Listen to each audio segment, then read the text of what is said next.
तो नमस्कार सभी को।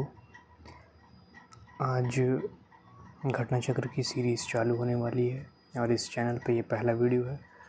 तो हमारी कोशिश रहेगी कि जितना जल्दी हो सके इसका जो थ्योरी पार्ट है वो चैप्टर वाइज चैप्टर हम लोग ख़त्म करते जाएं, और जो उसके लास्ट में क्वेश्चंस दिए रहते हैं जो प्रीवियस ईयर में आए रहते हैं उसको हम हर चैप्टर के बाद कंप्लीट करते जाएंगे। और इसी तरह पीडीएफ फॉर्मेट में रहेगी कोशिश कि इसी तरह सारे पॉइंट्स को कवर करते रहूं, कोई भी पॉइंट छूटे ना। उस बुक को हम लोग थॉरली पूरा कंप्लीट करेंगे। तो ये अभी तो हिस्ट्री चालू है, धीरे धीरे आने वाले वीडियोस में सारे सब्जेक्ट्स के चैप्टर्स को टॉपिक्स को हम लोग थॉरली कंप्लीट करेंगे। तो चलिए शुरू करते हैं। पहला चैप्टर जो स्टोन एज से रिलेटेड है। तो स्टोन एज में हम जानते हैं कि जब मानव सभ्यता चालू हुई तो सबसे पहले हमने जो है वो शिकार करना, हंटरर और गैदरर्स के रूप में अपने जीवन की शुरुआत की। हम लोग मतलब शिकारी भी थे और संग्राहक भी थे। तो जो रिटन एविडेंस हैं उनके बेसिस में 3 क्लासिफिकेशंस किए जाते हैं। जो पहला क्लासिफिकेशन आता है वो प्री हिस्टोरिक पीरियड से आता है, जो प्री हिस्टोरिक पीरियड को बताता है। दूसरा जो क्लासिफिकेशन है वो प्रोटो हिस्टोरिक पीरियड से है। तीसरा जो क्लासिफिकेशन है वो है आपका हिस्टोरिक पीरियड से।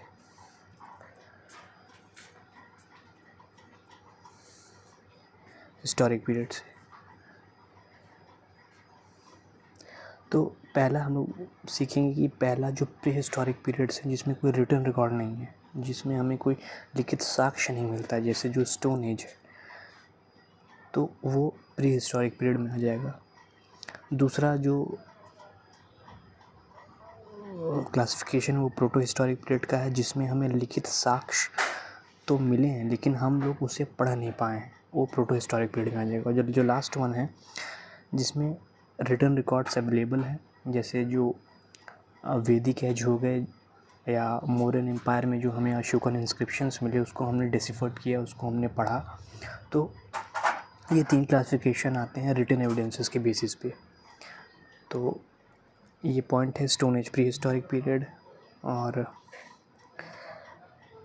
हिस्टोरिक पीरियड, और Indus valley copper age prehistoric period 6th century BC। तो ये सारी चीज़ें हैं। दूसरा जो क्लासिफिकेशन आता है वो टूल्स के बेसिस पे अगर हम लोग क्लासिफाई करेंगे उसमें भी 3 क्लासिफिकेशन आएंगे। जो पहला है पैलियोलिथिक एज, जिसको हम लोग पूरा पाषाण काल कहते हैं। दूसरा मेसोलिथिक एज, मध्य पाषाण काल, और तीसरा जो है न्यूलिथिक एज, जो है नवपाषाण काल। अब पैलियोलिथिक एज में भी 3 क्लासिफिकेशन आते हैं, लोअर, मिडिल और अपर।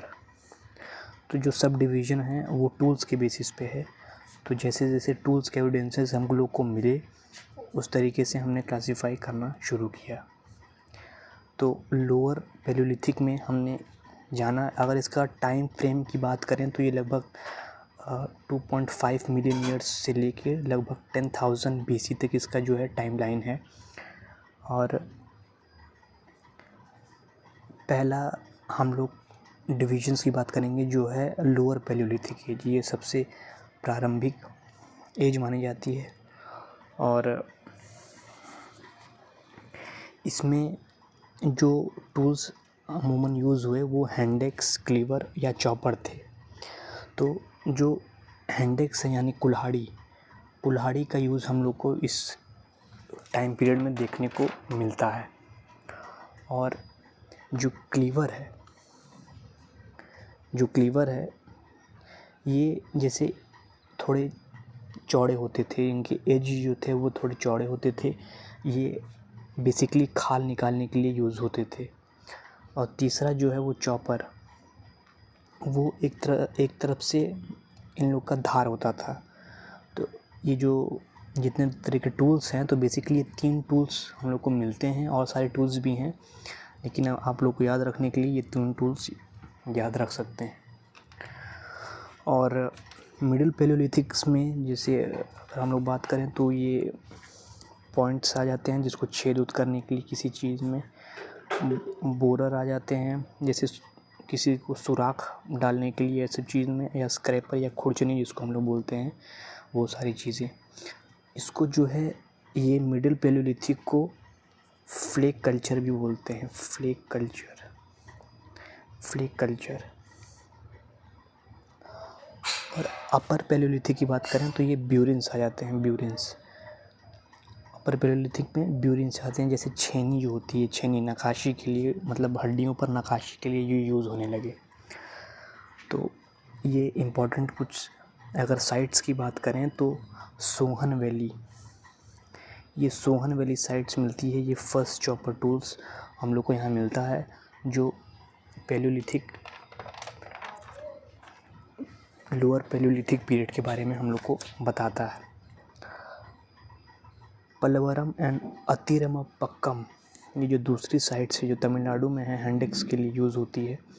इसका जो एक्सकेवेशन है जिसने सबसे पहले ये खोजा था वो रॉबर्ट ब्रुसवुड थे। सबसे पहले इन्होंने ही खोजा था। कुल्हाड़ी की खोज यहीं से सबसे पहले मिली है 1863 में। 1863 में हम लोग को यहीं से मिला है, पल्लवरम अतिरमपक्कम, तमिलनाडु में।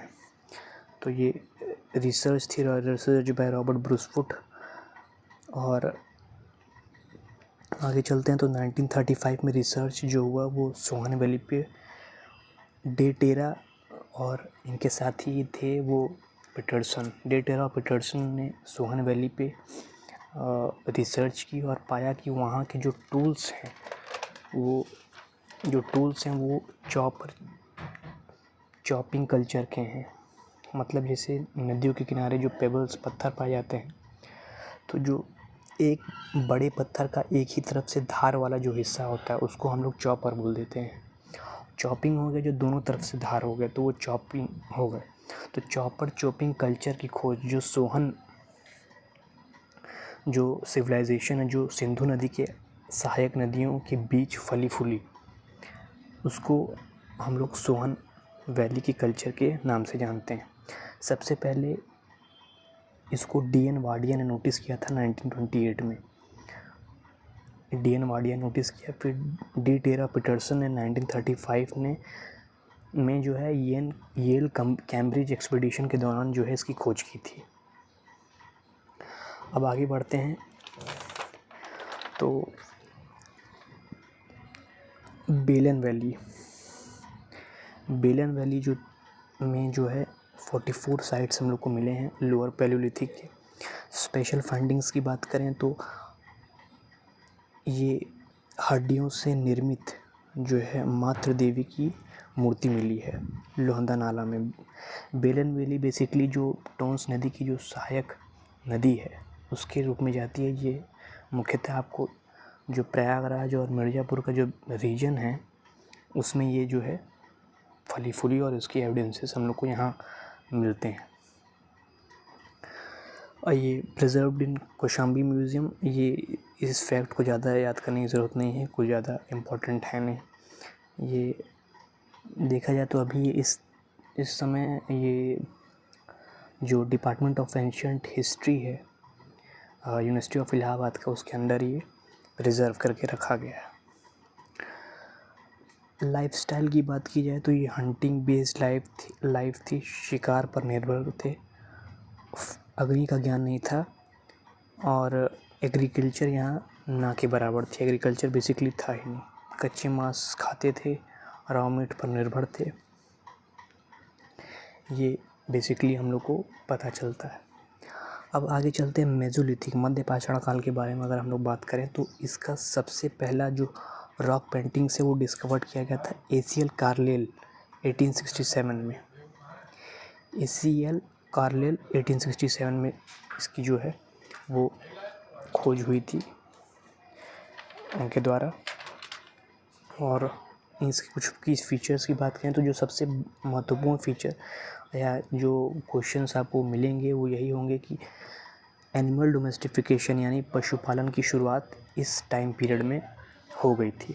इसकी अगर टाइम लाइन की बात करें तो वो लगभग 10,000 BC से लेके 6000 BC के आसपास थी। तो जो कुछ इम्पोर्टेंट साइट्स है उसको आप देख सकते हैं आदमगढ़ MP में और बागोर राजस्थान में। ये जो बागोर राजस्थान ये सबसे बड़ी साइट है पूरे मेसोलिथिक पीरियड की। और मेहददा है यूपी में, यहाँ बोन टूल्स हम लोग को मिले हैं। तो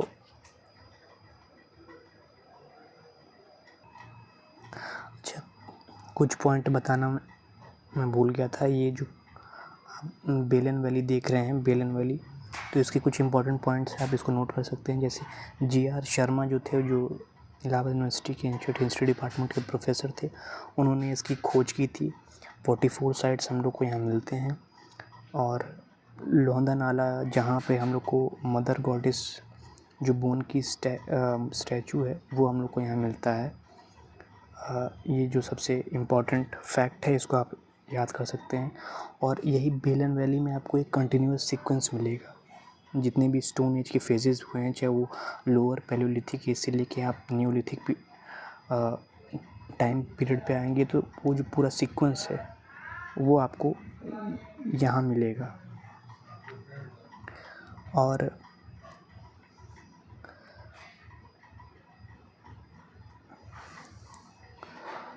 अब आगे चलते हैं, बात करते हैं। अब जैसे मदहा में बोन टूल्स मिले हैं हम लोग को, तो ये बोन टूल्स, इसका भी अपना एक अलग फीचर है। मतलब ये जो बोन टूल्स मिले हैं ये औजार और आभूषण बनाने के लिए यूज़ होते थे। जैसे जो सींग होते थे, जो हिरण के सींग होते थे, और जो हड्डियां हैं उनसे ये निर्मित होते थे। इससे ऑर्नामेंट्स बनाए जाते थे। यहाँ पर ऑर्नामेंट्स, आभूषण बनाए जाते थे। और ईयरिंग्स हो गए, चाहे नेकलेस हो गए, वो सारी चीज़ें आपको यहाँ देखने को मिलती थी। अब दमदमा की बात करें, ये यूपी में है, प्रतापगढ़ रीजन में। तो यहाँ 41 जो है वो कब्र मिले हैं, ग्रेव्स मिले हैं। तो ये सबसे लार्जेस्ट फाइंडिंग है।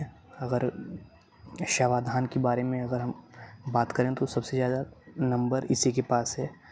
सबसे ज़्यादा जो हमें कब्र मिली है वो यहीं है। नंबर के मामले में 41 हम लोग को यहाँ से मिले हैं, जिसमें पाँच डबल बुरियल है। मतलब दो के पेयर में, जैसे मेल और फीमेल का जो 2 जोड़ा है युग्म, उसमें 5 शव हम लोग को मिले हैं 2 जोड़ों के युग्म में। और सबसे एक इम्पॉर्टेंट क्वेश्चन यहाँ से पूछता है कि एक ट्रिपल बुरियल भी मिला है। मतलब 3 शव मिले हैं हम लोग को इसी रीजन में, दमदमा में। सराय नहर राय की बात करें तो ये हम लोग को यहाँ एक ही कब्र में 4 स्केलेटन मिले हैं। और ये साइट इसलिए भी थोड़ी फेमस हो जाती है क्योंकि ये गंगा वैली की सबसे पुरानी मेसोलिथिक साइट है, गंगा वैली की, याद रखिएगा। और एक यहाँ एक फैक्ट और होता है कि जैसे सर में जो सर है, जो कंकाल मिला है स्केलेटन, उसके सर में पत्थर से वो पत्थर का एरो हेड मिला है, मतलब तीर घुसी हुई मिली है, जो उस टाइम को बताता है कि कैसे जो स्ट्रगल है, जो वॉर है, वॉरहेड मानव संघर्ष जो है वो शुरू हो गया था। और पोस्ट होल्स भी मिले हैं, जैसे झोपड़ियों के निशान भी मिले हैं। तो ये सारी चीज़ें आपको यहाँ से मिल जाती हैं। और ये सारी चीज़ें ये जो तीनों साइट्स हैं वो आपको इस बुक में मिलेंगे, पुरातत्व विमर्श, जो डॉक्टर जे नारायण पांडे द्वारा लिखित है। इसमें तीनों साइट्स के बारे में आपको जानकारी मिलेगी। पहला तो हो गया मददहा, दूसरा हो गया जो है आपका ये दमदमा, और तीसरा सराय नहर राय। तो ये तीनों साइट्स के बारे में आपको इस बुक में जानकारी मिलेगी जो हम लोगों ने ऊपर पढ़ा।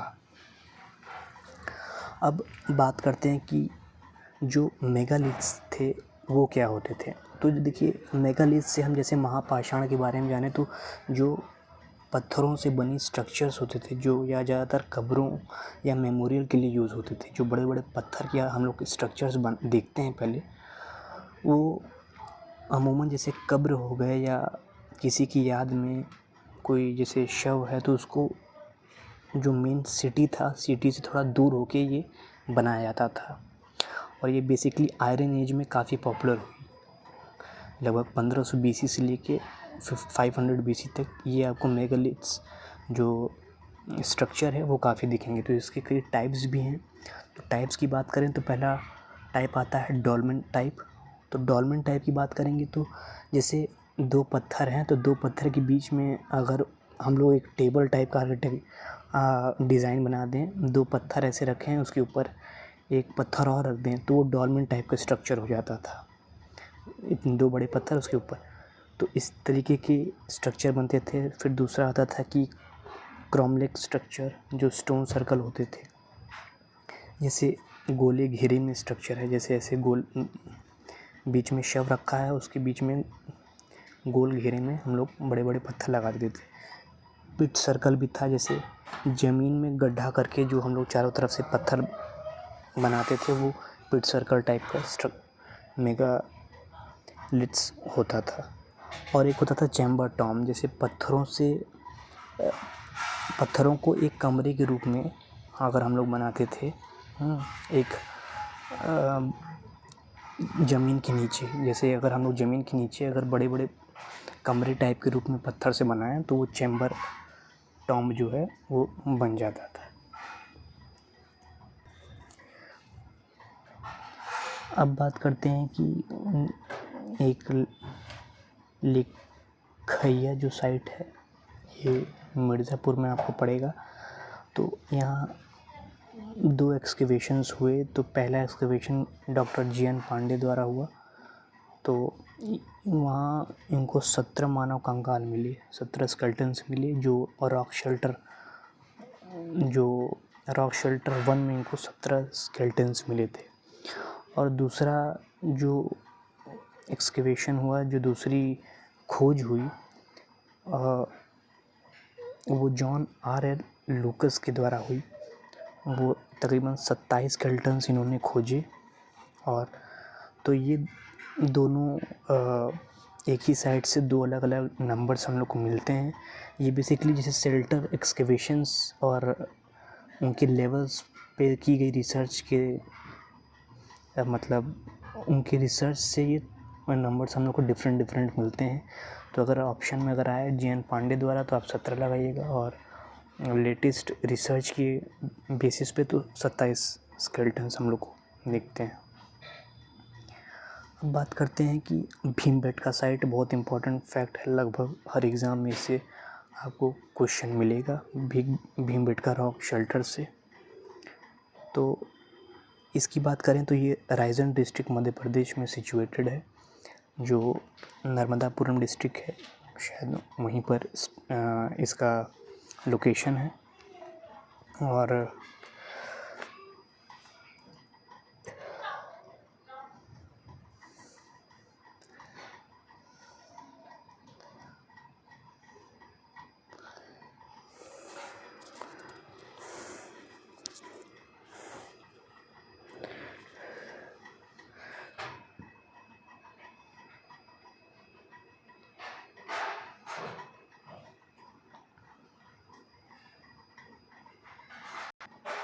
जी, तो ये रायसेन डिस्ट्रिक्ट मध्य प्रदेश में है, और ये यूनेस्को वर्ल्ड हेरिटेज साइट में इसको दर्जा मिला 2003 में।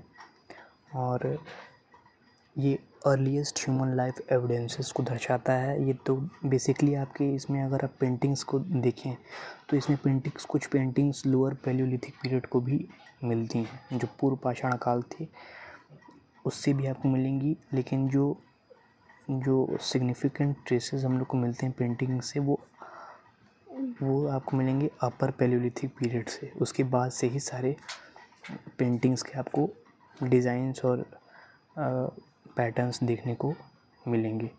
तो इसकी अगर हम खोज की बात करें तो सबसे पहले इसको डॉक्टर विष्णु श्रीधर वाकांकर ने खोजा था, वीएस वाकांकर ने 1957 में।